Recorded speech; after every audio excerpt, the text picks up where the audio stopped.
2020, we saw a news article that was published, I think it was on the Channel 7 KTVB website, about a program that actually has been around for a little bit, but we hadn't heard of before. And it's a Vulnerable Adult Registry with Ada County that is administered through the Ada County Sheriff's Office. And Captain Zack Walls,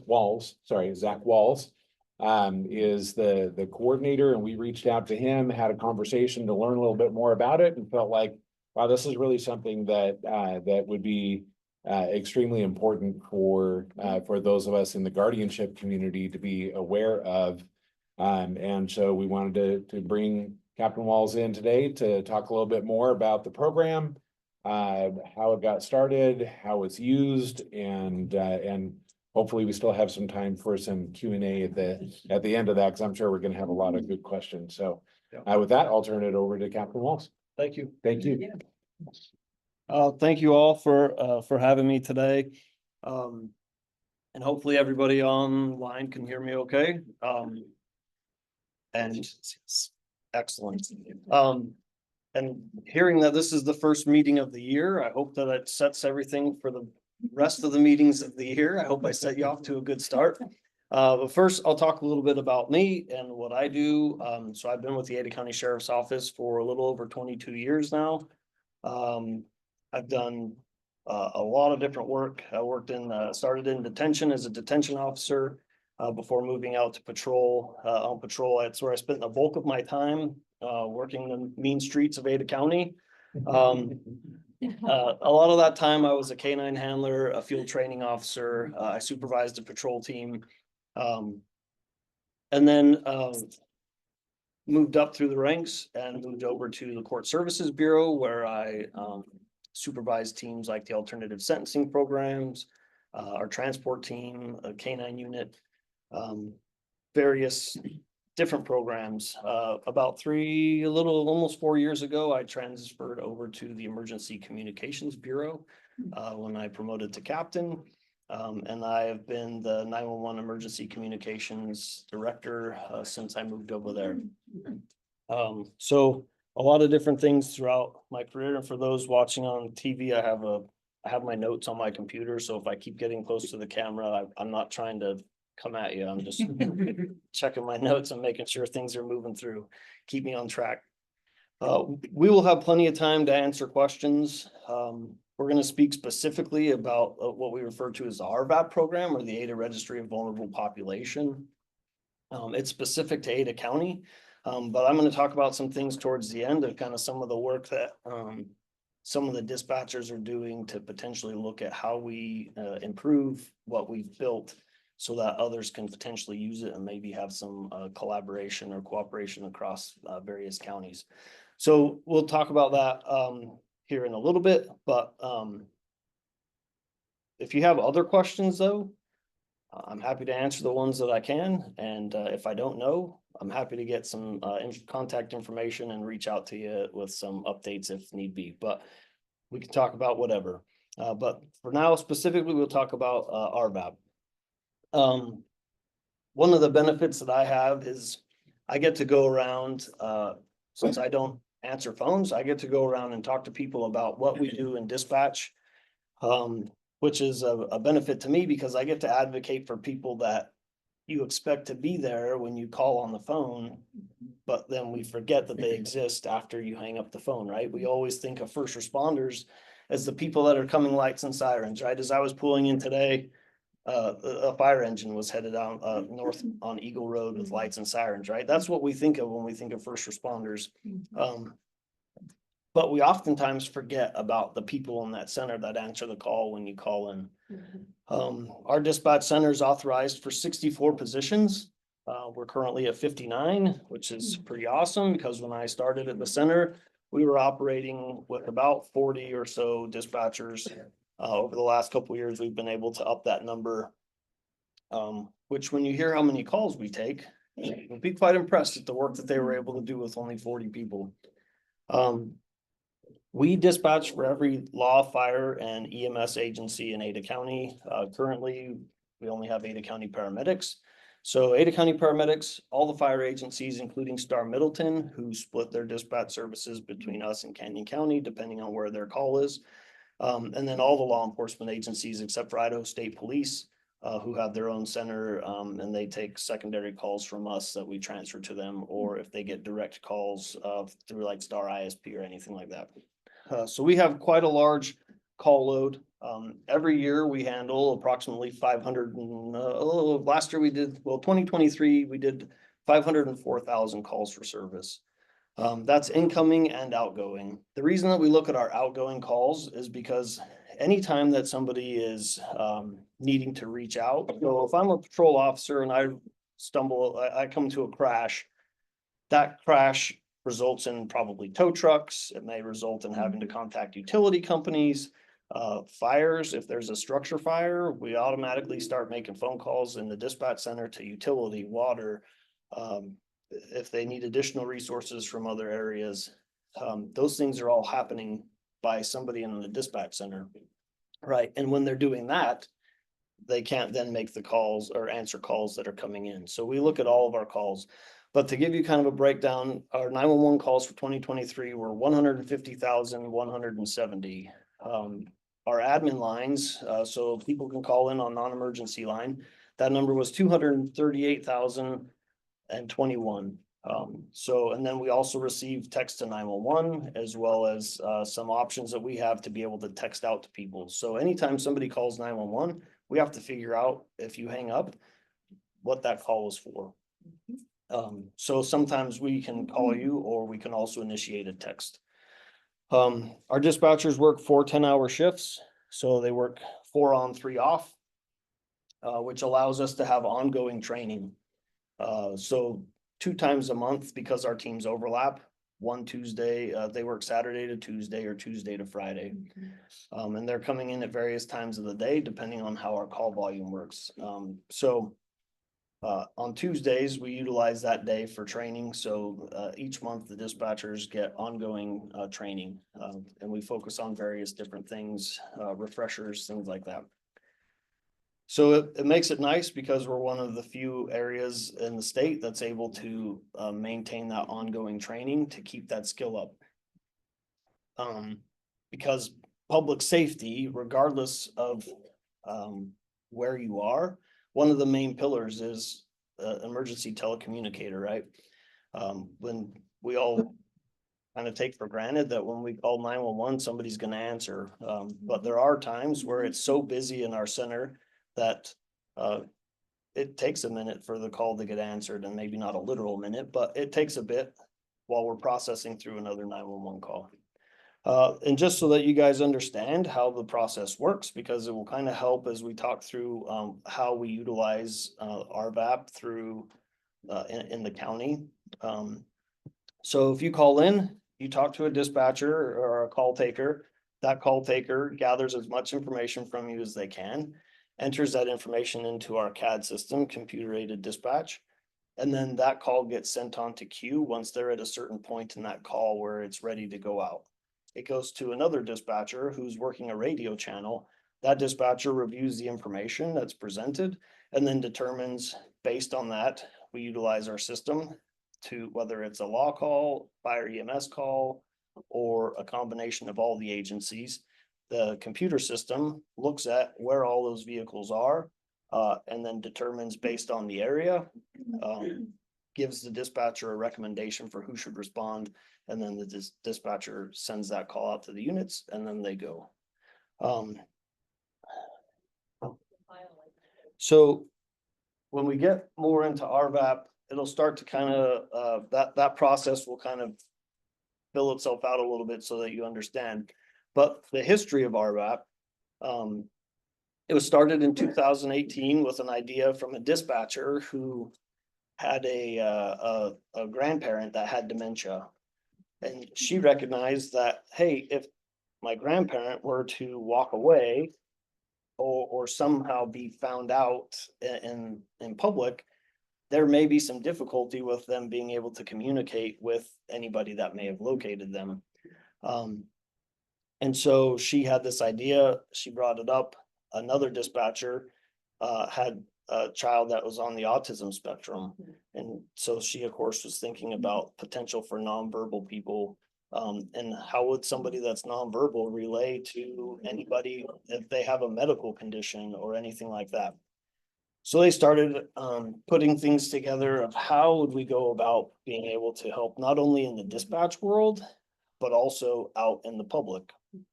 They wanted the system to be a 100% voluntary system so that we're not having to, number one, go out and find people and encourage people to put in, because when the government shows up at your door and says, hey, you should give us your personal information, people are a little weary of that, right? So we wanted it to be voluntary. And so currently we have 191 people enrolled in our current system. And the benefits of the program is that it doesn't just help units in the field, right? It helps the call taker too, that's answering the call, to help preload some of that information in as well. So you're going to see as we talk about it, there's two different aspects to the program and how it works to benefit from both sides. It's not just about somebody calling in. And on my screen, I did some screenshots of the form that you would fill out, and I have some flyers, some pamphlets too that I'll pass out that has the website address, and I'll make sure to get some of those, at least get you an extra one so that you can put it online. So if people want to just at least look at it and see what we've put together, you'll have that to provide for anybody online as well. Thank you. But a lot of the required information is very minimal. But there are some options to add additional information. For instance, there's a box. Some of the required stuff is like patient's name, address, the patient diagnosis. But there's some other options as well, such as additional medical information. Sometimes, if we find somebody out in the public and they have to get transported to the hospital for whatever reason, it's possible that we maybe weren't able to figure out based on where they're at, who they might be. So sometimes people will provide, hey, my mom who has dementia, this is her normal caretaker. So the hospital, either the fire agency or EMS agency, they can say, hey, dispatch, do you potentially have this information? Or so that way we can kind of start putting some clues together to kind of gather a picture of who the person is. So it can sometimes be tricky, especially if the person doesn't have any identifying information for them to figure out who it is. But having some of that info can be beneficial to a field responder, or if they had to transport to the hospital and we were able to determine, hey, this is who the person is, but we can't reach their caregiver, we at least have some basic information as far as who their doctor is, and maybe they can utilize that information to determine reach out to the doctor or figure out at least some case history on the person. And so there's just different locations on the form to be able to put stuff in there. There's also key questions that aren't necessarily required, but stuff like living status. Do they live alone? Do they have a significant other? Because obviously if we know they live alone, that kind of gives us some clues about, okay, we need to start trying to figure out how we contact somebody. Did they leave from a nursing facility or a care facility or things like that? So it helps fill in some of those blanks. Also on the form, if you go online and you look at it, there's some boxes that you can answer the questions, and it will provide an additional box. So for instance, one of the questions asks about, are there any known techniques that successfully de-escalate the person? If you click yes to that, it will add an additional box that you can fill out to be able to leave that information.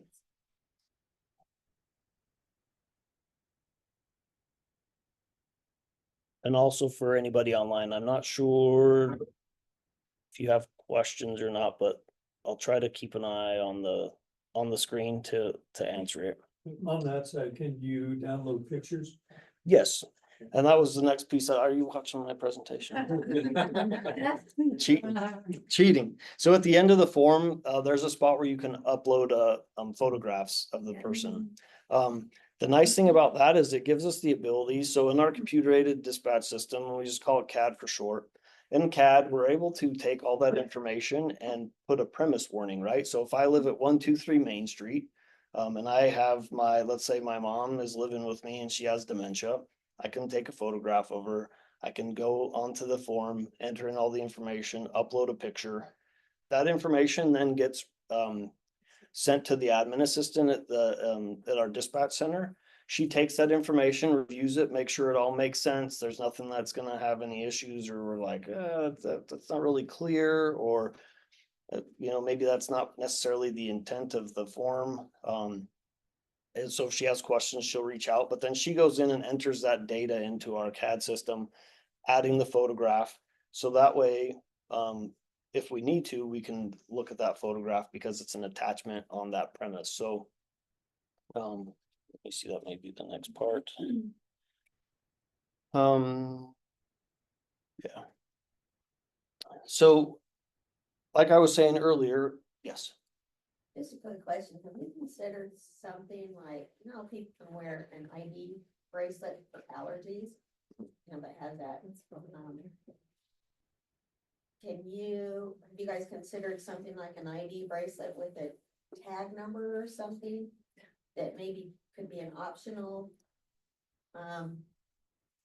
accessory to go along with this? So for us, Maybe people could order for So- their loved one? So for us, we would have to, get some funding and have those on stock and then be able to get those printed and then out to you. So really, if you have as much information as you can, if you, wanted to get the bracelet and then they have it all the time, that would have some information that responders can utilize. That's definitely helpful on our end of things, but for us, to be able to keep those in stock and have the funding to be able to purchase those and then provide those out. And then anything that we purchase on the county side, we have to be mindful about accounting for it.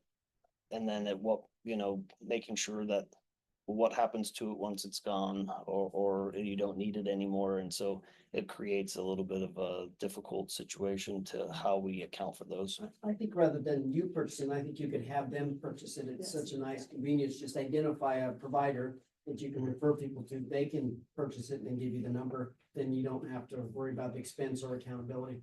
Right. Yeah, and if people were to purchase those, there's spots where, like, if you had additional medical information, there's also like medicinal requirements, patient diagnosis, additional diagnosis. You can put in there like, wears a bracelet on the left arm or something like that. So that with medical information, so that way we know. And some of the other stuff too that's on there. While you're on bracelets, we Yeah. found when we created a post bracelet for the do not resuscitate, that one, they were clunky, people didn't want to wear them. Two, the teenagers thought they were cool, so they would steal them, and we had tons of teenagers around with do not resuscitate bracelets on. So we Well, killed that's a Darwin test, isn't it? Yeah, we thought that was really good in some cases. When you got older adults, you don't want to wear that, especially people with dementia. They don't want anything extra. No. That's just frustrating, but there That's what we are, found out. It was difficult to get them to keep them on. yeah, no, there's actually ID, you could add something into their shoes now. We could tattoo them. No, wait a You minute. could, on the chest. Yeah. Tattoo on the chest. I just want to go over a couple other of the boxes just so that you guys know. There's things like wandering tendencies, communication method. Some of these things come in real handy when dealing with like autistic spectrum, people on the autistic spectrum or autism spectrum, because maybe they're really attracted to water. And that's good for us to know in the field when we get that information, because we'll actually have units go to, say, the canal and make sure that we're keeping an eye on it, or they like cars and but aren't afraid of running out into traffic. There's also stuff like safe topics for registered person. So if there's things that and we'll talk about an experience that I had a little bit later, but topics that might keep the person engaged while we're talking and not necessarily trigger them. Also, there's questions about fear of police, fire, EMS, right? Because I don't want to pull up on somebody with my lights on. Or if I'm trying to, I might stop to go talk to the person, I might turn my lights on so that I don't get hit by another vehicle. But if that's gonna cause somebody to then run off, it's not really helping the situation. So those types of things are good to know. Also, is there anything that helps to calm the registered person? Does the registered person have any triggers? Known techniques to successfully, I think we talked about that one. So just a variety of things on there to put in that you don't have to answer all of those. There's only certain ones that are marked with an asterisk that are required, but it's definitely helpful to have as much information as possible. So if you have something in there, you can fill it in. And every year you should get an email that says, hey, it's time to review, submit the information or review the information. And so we do have an email address. It's arvp@adacounty.id.gov, and it'll be on the handout that I have. So if you do have questions or need to reach out for any reason, we can, somebody monitors that email, not 24 hours a day, but we can get you the information that you have questions to. But one of the benefits of the program is, like I was saying earlier, you call in and you talk to dispatch and you give them as much information as you can so they can get the call entered and sent out. That's for every call, not just specific ones. So when they put in the address, because we've put that information that you entered on the ARVP form, it gets put in as a premise warning. So for instance, like my example that I gave of 123 Main with my mom that had dementia, if I called in to say, hey, my mom wandered off, I'm at 123 Main, they put in the information, a premise warning will pop up for the dispatcher so they can see that, right? That then gets also attached to the computer that's in the patrol car or the fire truck or the ambulance. They're able to look at that stuff. The picture is an attachment on that screen so they can pull up the picture. So we can add all of that stuff to the call, which then allows people in the field to be able to have that same information. Now, on the flip side, okay, well, what happens when somebody, a patrol officer is driving around and they find what looks like a disoriented subject that maybe has dementia? They stop and talk to them. The person doesn't have any ID on them, isn't giving any information, or maybe somebody who's nonverbal, things like that. How does that patrol officer, or let's say a fire engine, find somebody that's down in the grass, is collapsed, but isn't able to communicate?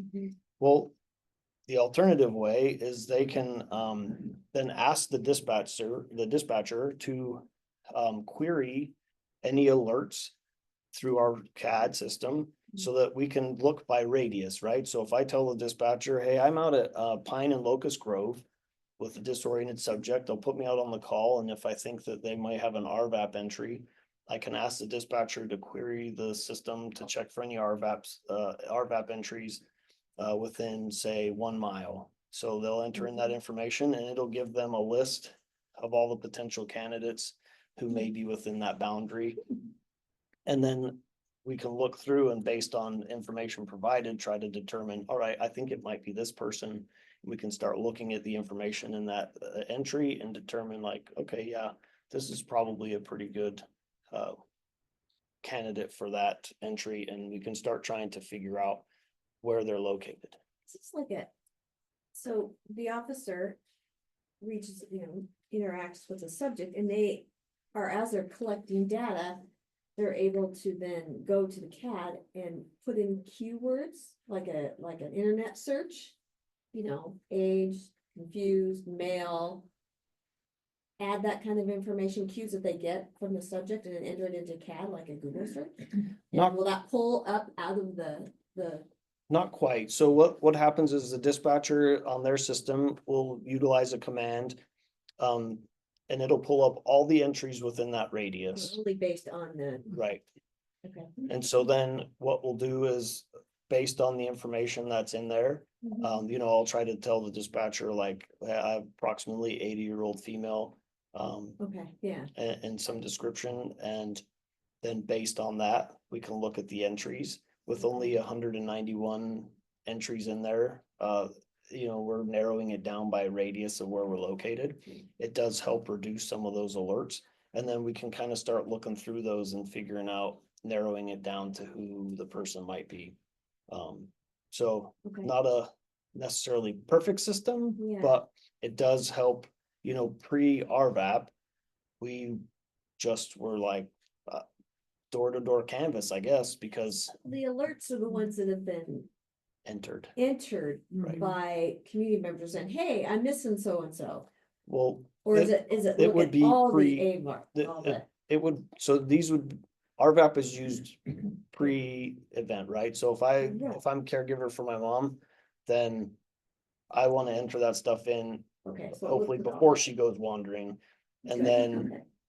that way the dispatcher is able to see that info in the event I have to call in, or if a patrol officer or somebody finds her wandering, they're able to look through and see Based on that. those reports, okay, Right. cool.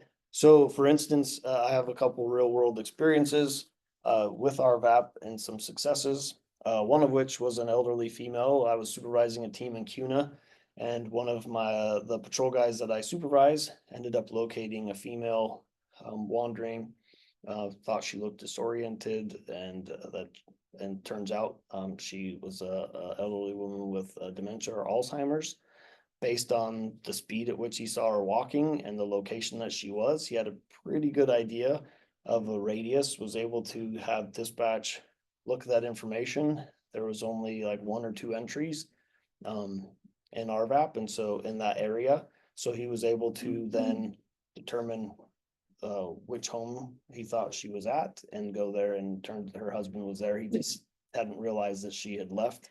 And so she had only been gone probably about 10 minutes or so, because she was pretty close to home. So, one that we were able to utilize, the officer utilizing the dispatch to try to locate a place. In the past, we would have just had to start knocking doors and, hey, does anybody recognize this lady? Is she your neighbor? And until we kind of start honing in on where that is, which takes a lot of hours, in the field, to try to figure out who that person is. We can utilize another program called Code Red, which sends out a mass notification to people, but we want to be mindful that, hey, we also don't want to maybe reach out to people that maybe we shouldn't be reaching out to. So, so definitely something that helps us in the field when we stumble upon people that maybe need assistance. Another experience, this is one that I had personally. We took a call from a family who said that their autistic teen had wandered away from home, and they needed some help from law enforcement to try to find him because they weren't able to track him down. Based on their address, they had entered the information into RVAP already, so the dispatcher was able to see that premise warning, add it to our calls, which then let us know, hey, he's really into race cars. He doesn't like lights and sirens, and he's afraid of the police, which doesn't help me because I'm in a police car dressed like a police officer, right? But it at least gave me the information. So when I found him walking, I was able to park a little ways away and call out to him and start talking to him from a distance that he was comfortable with, right? I started talking to him about race cars. I don't know anything about race cars, but I started talking to him about what's her favorite NASCAR driver, just some of those things that maybe would help de-escalate the situation. We were able to close the distance a little bit to where he was comfortable, but he didn't want me close to him. So we kind of just stayed a little ways away talking, but it bought time for his family to come over. And as soon as his mom and dad got over, they were able to get him to get in the car. Good. Family reunited, everything's good to go. So a couple of real world examples of how we would utilize that in different situations, right? That way, as we're entering information, if we have 10 different police officers searching an area for a let's say a teenager that's maybe nonverbal, trying to relay all that information to the dispatcher of like, hey, dispatch, this is where I'm at. I'm searching this area. Hey, I'm searching this area. Hey, I've searched this area and it's clear. having that information just right there in the call that I can go back and refer to, and I'm like, I'm pretty sure that's him walking down the street. It gave me the ability to look at that information in the call to figure out what was going on, because dispatcher was able to get that added in so that we could keep that stuff. So one of the things that we're looking at now, a couple dispatchers that are very interested in mental health. They were like, hey, is there a way, because our county is growing so much that the county line is kind of becoming blurred, right? We got a lot of overlap into Ada County and Canyon County. Up in, Avamore area, we're bleeding into several different counties that's been annexed into the city of Eagle, is now part of like 4 different counties. So, but right now, we don't really have any connectivity, right? We are able to query this information in our CAD system, but our CAD system is not the same that Canyon County uses. So the dispatchers, they have an idea that they're trying to look at, that we're going to have to, it's in the very, very early stages, but looking at potentially implementing this program in a different way that allows us to not only use it for ourselves, but also to share information cooperatively with agencies outside of our county. So for instance, if you live right on the border of Canyon County and Star, or even in the Star part of, that's the part of Star that's in Canyon County, maybe we have a way that they can access information as well as us, so we can cooperatively share that information through one system that's all still voluntary, but allows us all to get access to the same data. Like I said, it's very early stages. They started working on this a couple months ago, because this program has been really successful for us. Other agencies, well, we've had a lot of people from other counties reach out and they're like, hey, why doesn't my county do that? And I'm like, well, I don't know. We're happy to help if we can, but like I said, we're hoping to be able to implement something. I don't know what the time frame is, because they're still trying to figure out, and then we have to look at, okay, what's something that would work for various counties. So still a lot of things to do there, but it would allow cross-jurisdictional cooperation, which would be super helpful for everybody involved. So. Do you think that might also include ISP then? But then, Eventually, or would that stay so, pretty separate? so As far as sharing. yeah, their idea is that we would implement a system that then other agencies could basically be a part of if they wanted to, and they can opt in. They can opt into it, right? And then, so I don't know whether it'll end up being like a web-based program or how we would go about doing it. We're still, like I said, putting together the ideas of how it would work, and then working with our technology folks at our agency to kind of put that all together. So I'm hopeful that we'll be able to get some stuff going on that, because it would really help. We've seen success here. I know other areas in the country have seen success with similar programs. So yeah, hopefully it'll. With permission of the families, I'm sure. Or Yeah. participants, right? Yeah. Like Yeah. how far it's gonna be shared. Yeah. So anything, we want it to remain 100% voluntary. And then, other than us getting the info and entering the info, we don't do anything else with it other than, there's nothing in there for us to query for any purpose other than either 1, the person's gone missing and is called in by a family member, or 2, we've located this person and suspect that they may be somebody that would qualify for an ARVP, which, typically we've had people call in about like, well, my child has allergies, so should I put them in there? No, this is for people who may be a high risk to wander and unable to communicate, or maybe a dementia, Alzheimer's or dementia patient that, we've seen it all before. I'm sure all of you have seen it as well. I usually keep the keys hidden, but they took my keys and now my car is gone and I don't know where they're gone, right? You can put vehicle access information if they have access to a vehicle, so we can have vehicle information in there. So it's more for that, anybody with ailments that would prevent them from communicating, or maybe have dementia, Alzheimer's, things like that, that would provide us the information that we need to reunite them with family in the event that they were to wander. So That's all I have specifically, but if you guys have questions, I'm happy to answer the best I can. Yes. That's a question. Who can initiate one of these? So I'm a care manager and I have clients and I actually, for my parents, my father had advanced Parkinson's, and with Parkinson's, you can get some dementia. And so obviously vulnerable, and I completed one of these for them just because they lived by themselves and my mom was small, and if anything happened to him, at least the paramedics kind of had a clue what they would be walking into if something were to happen for them. So I did that for them. Right. I didn't think my mom knew I did it, but is that something that me as a care manager can do for my clients? It depends on the level of like how much. I don't want to give any legal advice, so I would say Okay. it depends on how much care and control you have over the person to be able to make, those types of entries. Okay. Our folks do try to make sure that we're not getting malicious, John. right? Like, we don't want to have malicious entries, so we do, that's why we do review them to try to screen those out. So they may reach out to contact either you or the person that's on there, because there is information for who's the primary contact. So that we can try to determine like, okay, because obviously we don't want that if we have 800 entries in there and they're all bogus, it doesn't help us for the ones that actually need the care. So we really want to be mindful of who's putting the information You in. have and a for the thing on there that purpose. says who's submitting the information? I believe we do. Well, he's looking it up, were you their power of attorney? Pardon? Were you their power of attorney? I am now, but probably not at the time. Attorney asked a specific question, respond.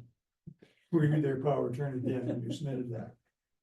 At that time, I do not know. I honestly do not know. Then you may or may not have sinned. Okay, Yeah. okay. If you're the power of attorney, you could have done that. Okay, so my mom was the POA for sure. When he was still living. And that was If you're the, power of attorney, you can. I'm not, so I'm a trustee. If you're not, that gets into some legal issues, maybe disclosing, especially medical information you don't have authority to As a disclose. family member? You're not the power of attorney. Okay, You don't have As a express family ability to POA, disclose that okay. information outside people. okay, well, that's good to know. Is there a spot on there to upload documents, like if you have legal guardianship, then you can upload the certified letters of guardianship? So there's just a spot that says attachments Okay. and upload, and it says Okay. like, for example, photos of the individual, pictures of the vehicle, pictures of tattoos, but if you had other things that you needed to upload, you could upload it. The primary contact information is required, so you're required to put in primary contact, primary phone number, primary contact address, and then relationship. So like for your parents, you would have to Yeah. put in your It's a name, phone basic. number, Yeah. address, and then, daughter. Yeah. And then I if we would had, want to be putting in a power of attorney rather than his Yeah. daughter. so, and then And then, it would be the first medical contact in their situation. If something happened, I would be the first one to contact. so yeah, there are required fields to determine, hey, who is it that's putting this in? And like I said, our admin assistant, she reviews them. And then if she has questions, she'll usually come to me, and if I'm like, I don't know, I'll reach out to our sheriff's office legal advisor to be Yeah. like, hey, what do you think about this one? Perfect, Um, yeah, because I and would then- bend the legal rules if it was my parents and to do that, so. So Just saying. this is a recorded line. Yeah. Just so. Yes. I work for Ada County with the Board of Guardians, and so we, it's on our checklist that we add every one of our plans on there, as soon as we get them. But from what we have been told, and I want to clarify, because you said that, you'll get some type of an email. Is it true that you have to resubmit this on a yearly basis for it to stay active? Correct. So you need to review it. So one of the things that we're looking at is adding a checkbox to say whether it's a renewal or a, like if there's updates or if it's a new entry, because that way it will help save our admin assistant time when she gets one that's already been entered. Right now, she has to go to the CAD system, look at it and be like, oh, there's already one in here. Now, is there any information that's different? So she has to review all the information that's already entered against the new information. So You said that, we should receive an email. The email that we put in for every one of our people is our Ada County, our basic main email. We've never received an email stating that it needs to renew after a year. Do you know why that might be? I'll have to look. The only thing I could think of is that, if you checked your, in the junk email, but, Yeah, or I think a lot spam. of things go to Ada County But- junk, so, but I, if it's coming from you guys, I don't understand why it would come to junk to us, because we look at Yeah. the same Ada County, but, Yeah, so that so was something we just found out that we have to renew, because we put every one of our people in there.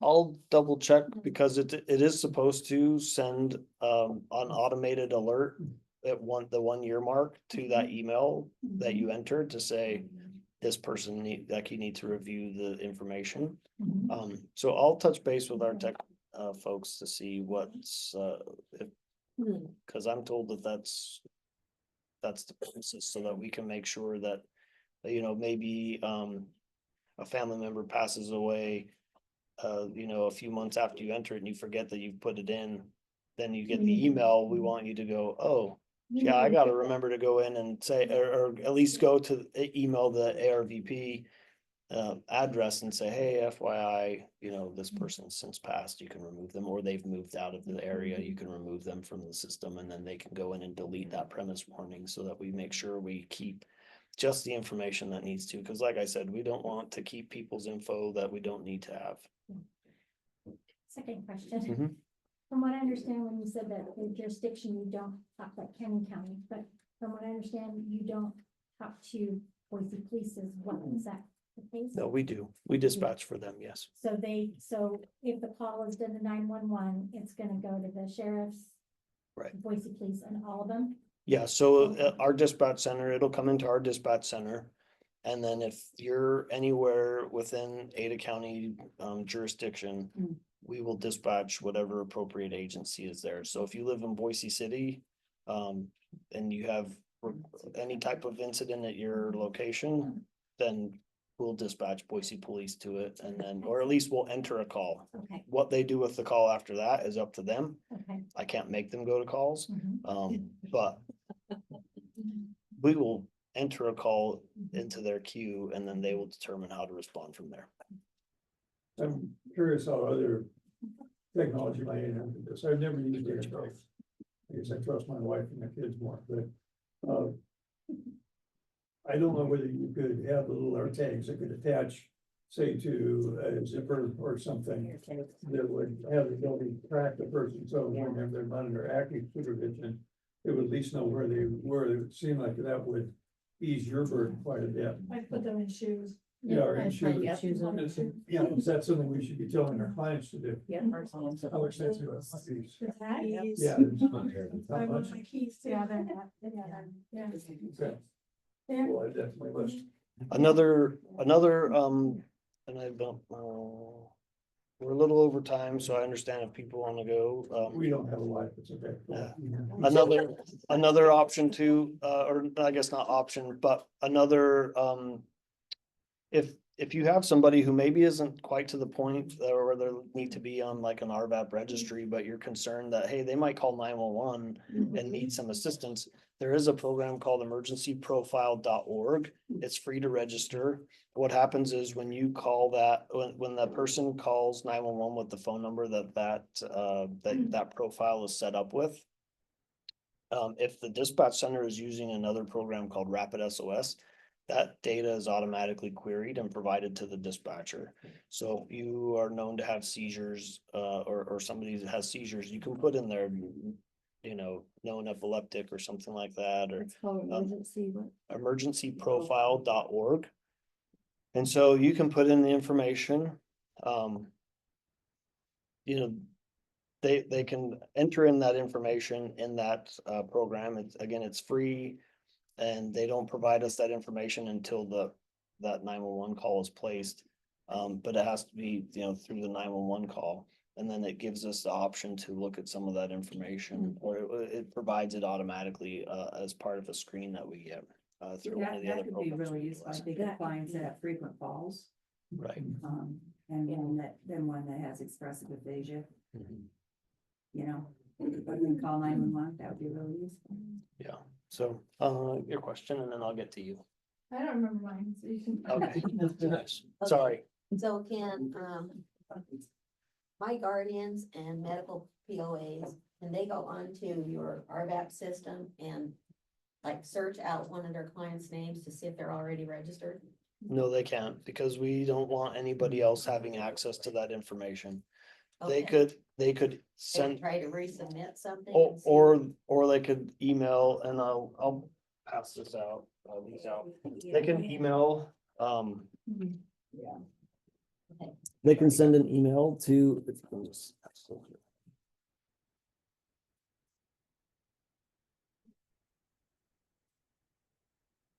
They can send an email and check, and they can look around, they can look into it and see. Now, if they are like, hey, I have a list of 30 people on my caseload, can you tell me if all these people have an entry? It's gonna take a minute, but,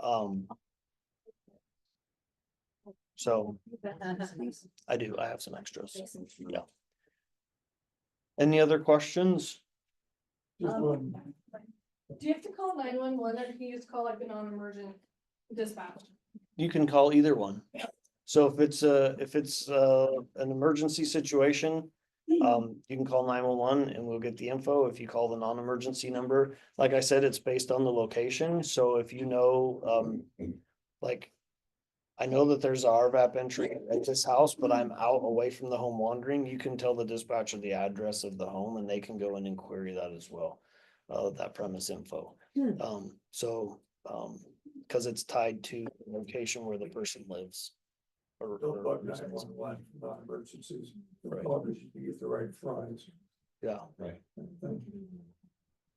yes. So you had mentioned there's a reminder that's supposed to go out after a year. If there's no response to that reminder email, does that profile get deleted?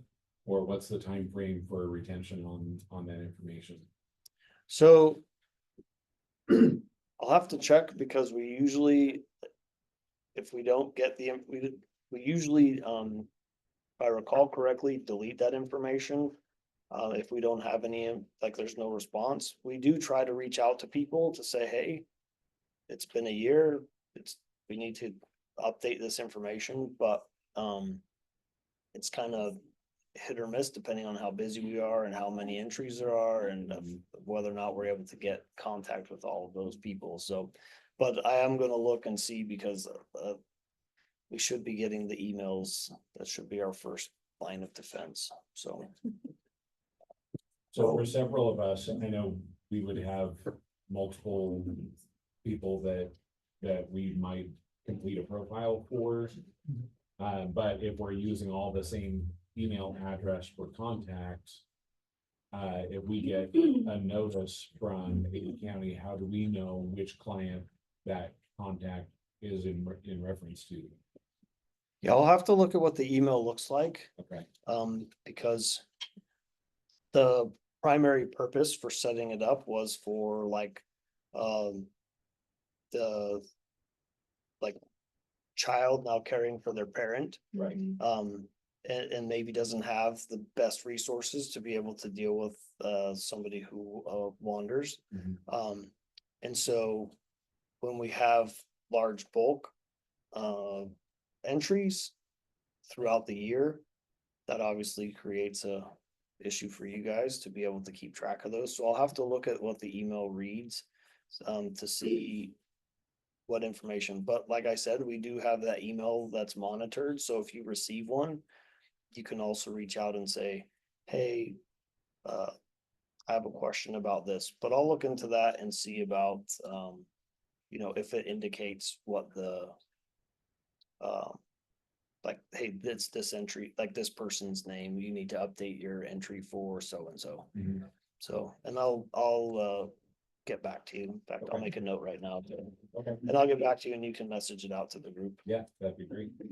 I will put this out on our Texas and probate section list, so they can know how to find it. When I tried to Google, Ada County incoherent adult, it came out with a picture of my legislator. Probably more than just one. Boy, it was a list. It was true, it was a whole list.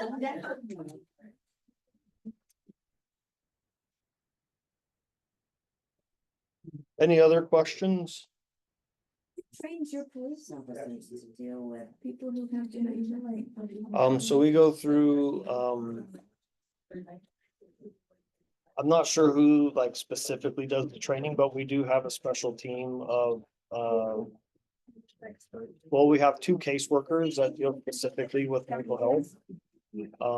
That are attached to officers. Okay. And so they do, we get a welfare check, whether it's